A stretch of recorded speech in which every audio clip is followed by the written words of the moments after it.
Hola a todos, ¿cómo están? Bienvenidos a su canal de Lecciones de Paz Interior.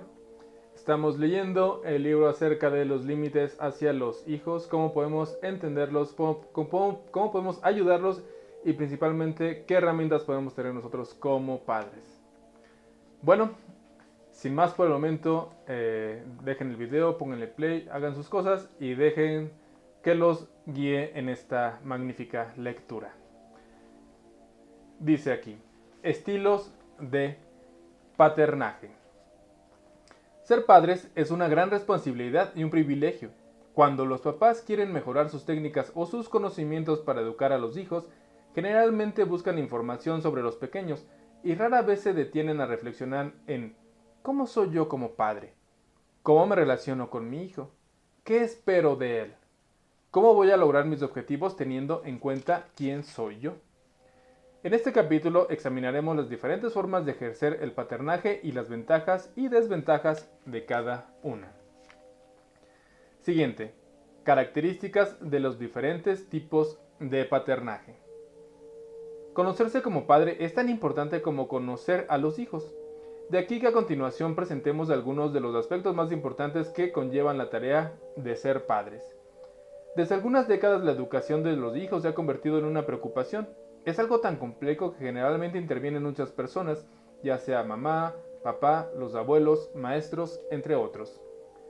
Hasta hace 200 años los niños eran considerados adultos chiquitos.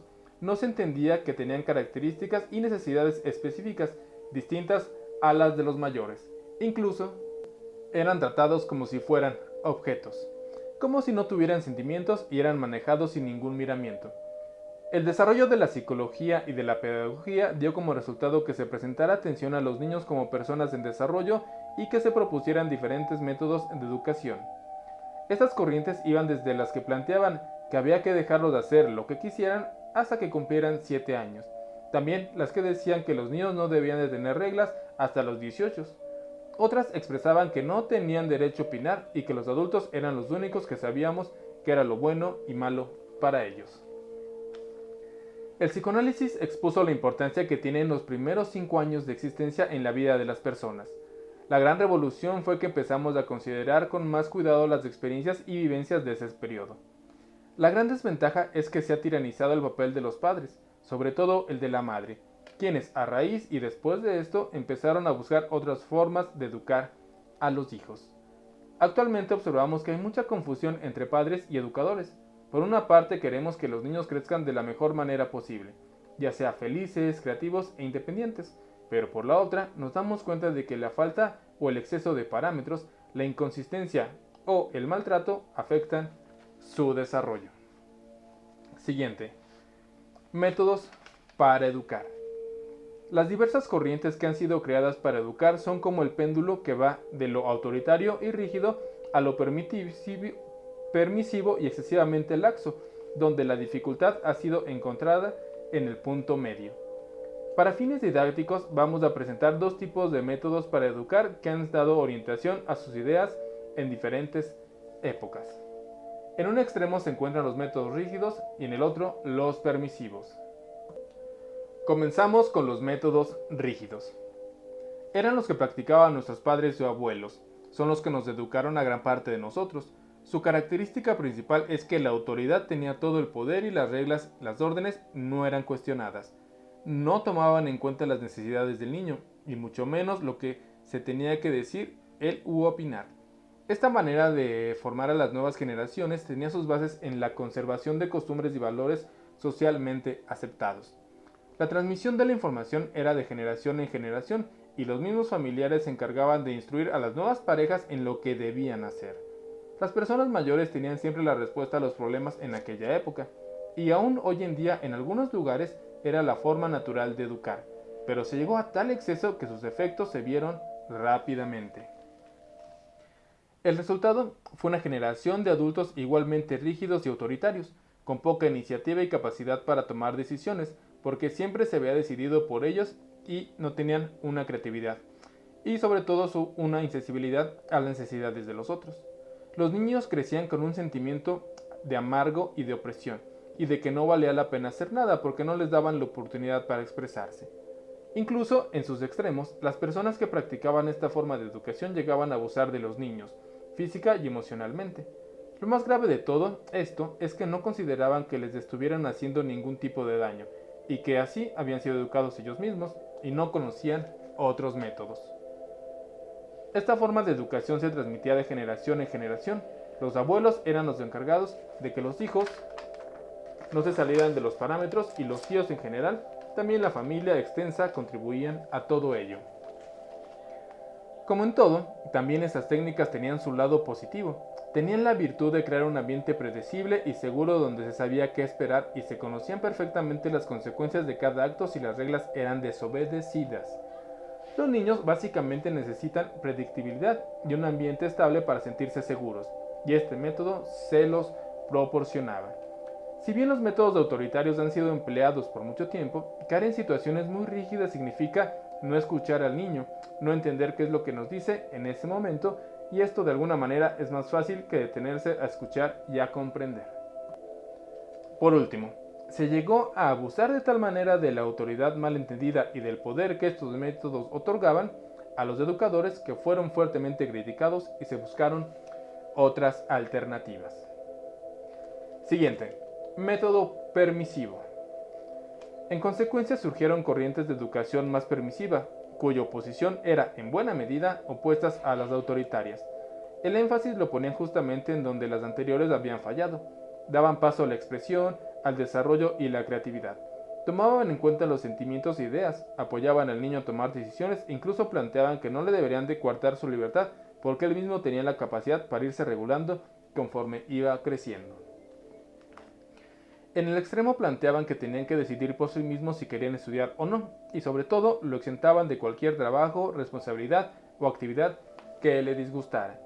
Ciertamente los niños crecían más libres, pero esto permitió observar que ellos no tienen la capacidad de autorregularse ni de tomar decisiones a largo plazo. La falta de parámetros les generó mucha ansiedad e inseguridad, así como poca capacidad para esperar o satisfacer sus necesidades, y por lo tanto de jerarquizar sus actividades, de saber qué es lo importante y lo que no. El ambiente escolar y familiar poco estructurados dieron como resultado seres que, cuando salían al mundo, tenían serios problemas de adaptación en situaciones sociales y sentimientos de frustración e impotencia ante la falta de herramientas para enfrentar al mundo convencional. No cabe duda que más permisividad fomenta la creatividad y la expresión de habilidades y sentimientos, pero la estructura del niño no puede venir del interior, porque él funciona de acuerdo con la satisfacción inmediata y sus necesidades, lo cual no siempre conduce al desarrollo de habilidades y de la perseverancia.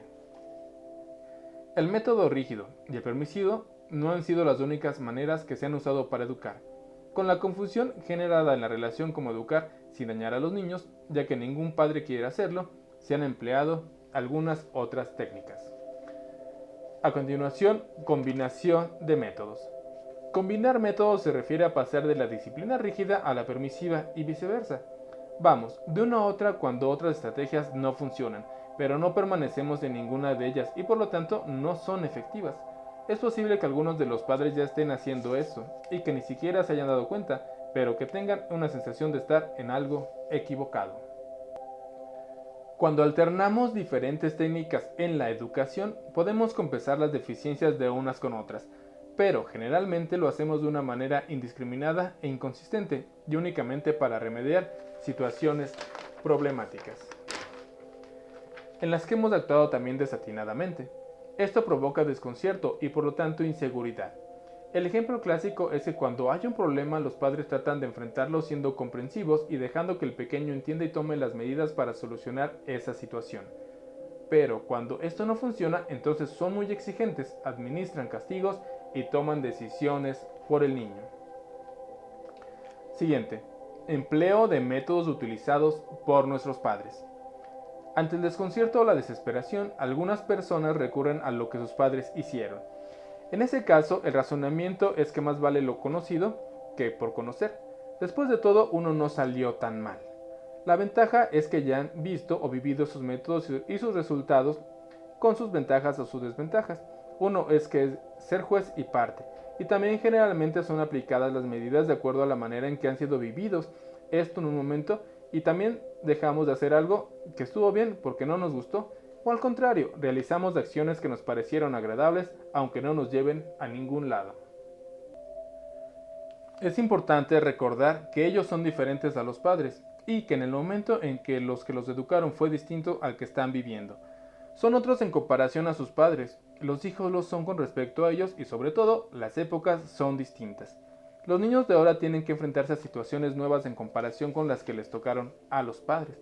Incluso es necesario considerar que todos los miembros de una familia son únicos, que actúan de manera particular y tienen necesidades peculiares. Siguiente, copiar lo que otras personas hacen. En la desesperación podemos hasta copiar un método utilizado por otra persona. Partimos de la base de que si ha servido en alguna ocasión, tiene probabilidad de funcionar. Es importante considerar que si una técnica fue eficaz, no forzosamente va a serlo siempre, porque cada niño es diferente y los padres también. A continuación resumimos los métodos usados con más frecuencia para educar junto con sus características principales para fines didácticos. Solo tomamos métodos extremos para contrastarlos. Ahora, aquí es algo importante, pongan mucha atención. Un método rígido, la ventaja es que dan seguridad, estabilidad y predictibilidad, pero la desventaja es que no fomentan la responsabilidad, no dan espacio a la expresión y no permiten el ejercicio de la toma de decisiones. El método laxo, por otra parte, fomenta la creatividad, la expresión de habilidades y de sentimientos, pero no proporcionan la estructura suficiente para una estabilidad. Otro sería combinar los métodos. Cuando se combinan los métodos, las ventajas son los beneficios de un método pueden compensarse con uno u otro y subsanar las deficiencias, pero las desventajas que pueden provocar inseguridad, incongruencia y contradicciones extremas. Métodos usados por los propios padres, o más bien los padres de los padres en este caso. Las ventajas que ya se han vivido los aciertos y desaciertos. La desventaja es que hay dificultad para equilibrar los aspectos positivos y negativos con la experiencia personal. No es lo mismo lo que vivimos nosotros con lo que están viviendo nuestros hijos. Y por último, copiar algún método usado por otra persona. La ventaja es que tienen alguna probabilidad de funcionar si ya ha mostrado esa eficacia. Pero la desventaja es difícil que funcione porque las personas y las circunstancias son diferentes. Siguiente, estilos para ejercer el paternaje. Por otro lado, así como existen diversos métodos para educar a los niños, también existen varios tipos de padres. De acuerdo con el estilo con que ejercemos la autoridad, podemos ser: primero, padres permisivos. Son aquellos que establecen pocas reglas, piensan que no es necesario administrar consecuencias porque sus hijos ya aprenderán de la experiencia, a fin de cuentas, solo son niños. En general dan pocos lineamientos para el comportamiento y por lo tanto evitan en lo posible ejercer su autoridad.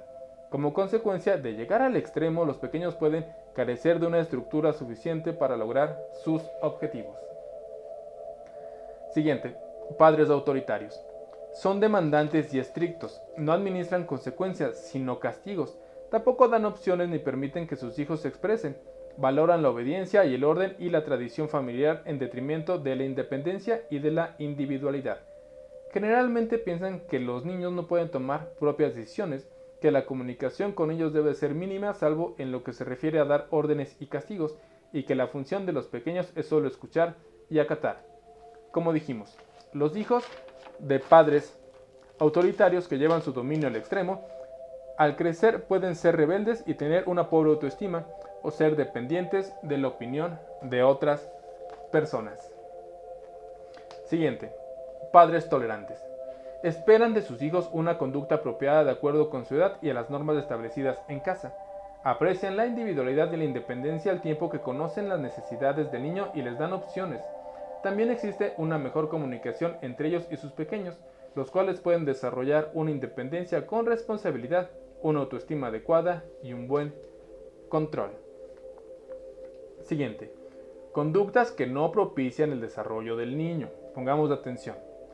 Además de estas maneras de ejercer la paternidad, hay algunas conductas que son con cierta frecuencia llevadas a sus extremos, y la importancia de mencionarlas es que cuando aparecen propician un desequilibrio en el desarrollo y las más de las veces hacen daño.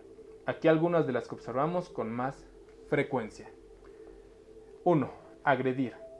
Cuando hay exceso de agresividad y hostilidad, ya sea física o verbal, y el niño es atacado en su integridad corporal, psicológica o emocional, puede provocar que mientras está frente a su padre agresor, se sienta invadido por el miedo y se someta a sus deseos, ya que de otra manera podría ser su víctima.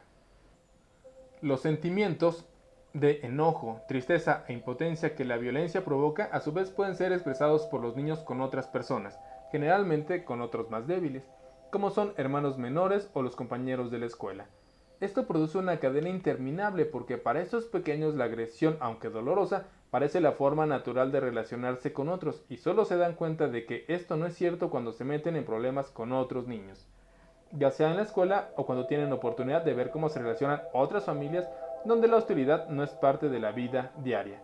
Desgraciadamente, estos patrones tienden a reproducirse de generación en generación, a menos que la persona que ha sido víctima de la agresión de sus padres tome conciencia de que esta no es la forma de educar y de establecer relaciones con sus hijos. Siguiente. Culpabilizar. En ocasiones empleamos la culpa como forma de educar, haciendo sentir al niño que es culpable o responsable de todo lo malo que sucede o hace y que su presencia es el origen del malestar de los otros. El menor siente que decepciona a los adultos por una falla esencial en él mismo, que es malo y sobre todo que no tiene alternativa para cambiar ante los ojos de los mayores. Esto produce niños inseguros y temerosos, que siempre dudan de ellos, con una pobre autoestima, poca iniciativa y con un sentimiento de desesperanza para realizar acciones, porque a fin de cuentas, si éstas salen mal, es por su culpa. Siguiente. Sobreproteger. Hacer todo para el niño, no permitir que tenga ninguna molestia ni que enfrente experiencias de la vida en las que pueda correr algún riesgo, podrían parecer actitudes que muestran que sentimos una gran preocupación por él, pero la realidad es que no le estamos dando la oportunidad de que se desarrolle y adquiera experiencias por sí mismos. Es como si fuera incapaz de hacer algo. En consecuencia, el menor sobreprotegido estará cada vez más en desventaja frente a sus compañeros, porque sus padres no le permiten fortalecerse. Una situación que al principio le parece placentera, a la larga va a provocar que sienta que no es una persona en la que otras personas confían. Puede lograr algo y tendrá poca capacidad de enfrentar los problemas a medida que crece. Siguiente. Poner distancia afectiva. Se refiere a situaciones en las que los padres no están con sus hijos tanto tiempo como sería conveniente, debido a las actividades u ocupaciones que tienen.